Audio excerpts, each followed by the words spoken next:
Plant में।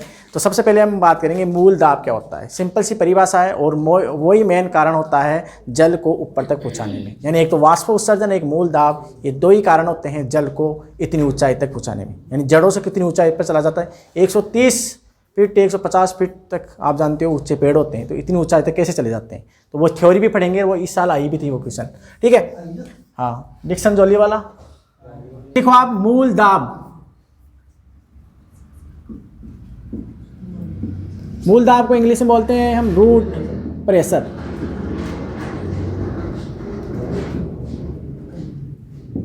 कोई भी काम होता है वो प्रेशर की वजह से होता है, सिंपल सी बात ही है, ये याद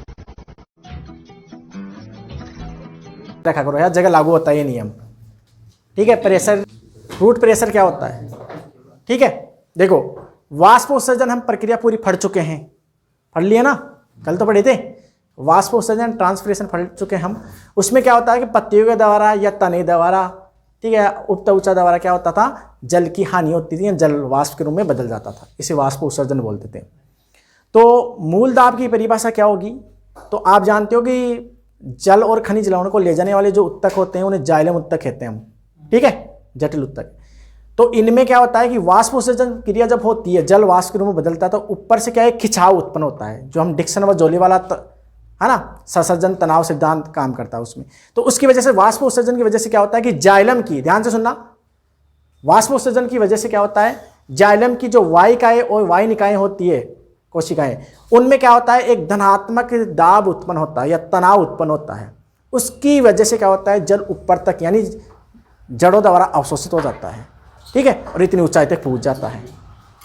तो यहां पर जो दाब लग रहा है ना जड़ों के अंदर, उसी दाब को हम बोलते हैं मूल दाब। तो परिभाषा क्या हुई, ध्यान सुना, वाष्प उत्सर्जन के कारण जाइलम की वाहिकाओं और वाहिनिकाओं में क्या होता है, एक धनात्मक दाब उत्पन्न होता है, जिसे हम बोलते हैं मूल दाब। परिभाषा लिख लो, इसको लिखो, वाष्प उत्सर्जन के कारण, वाष्प उत्सर्जन के कारण जाइलम की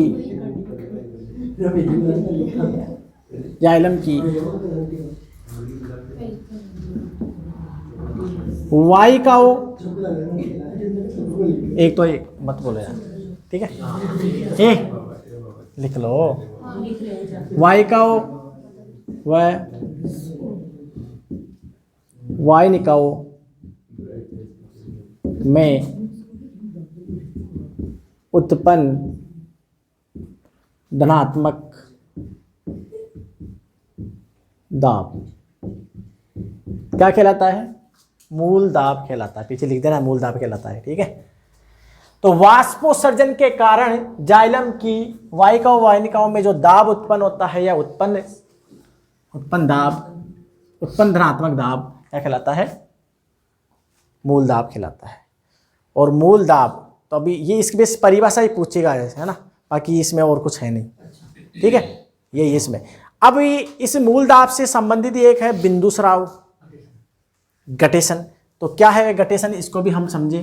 तो एक परिभाषा आप लिख लो, गटेशन, गट कर जाना,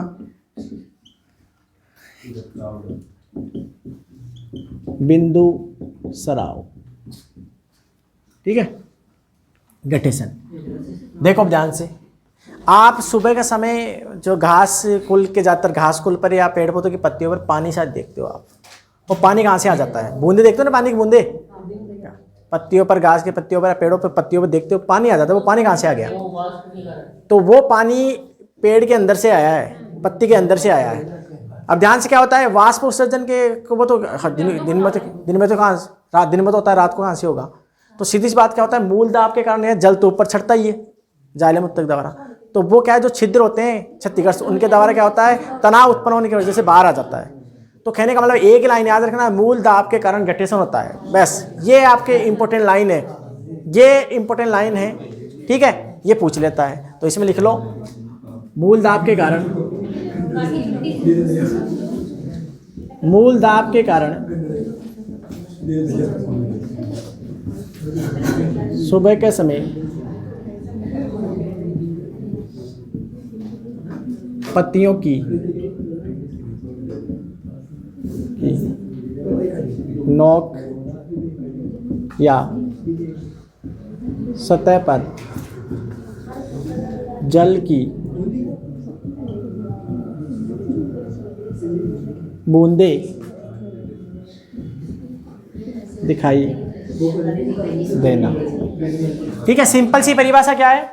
मूल दाब के कारण सुबह के समय पत्तियों की नोक या सतह पर जल की बूंदें दिखाई देना गटेशन कहलाता है। एग्जाम में क्वेश्चन ये पूछता है मूल दाब के कारण होता है, बाकी और कुछ नहीं है। ठीक है क्वेश्चन, तो ये भी एक छोटा सा टॉपिक था।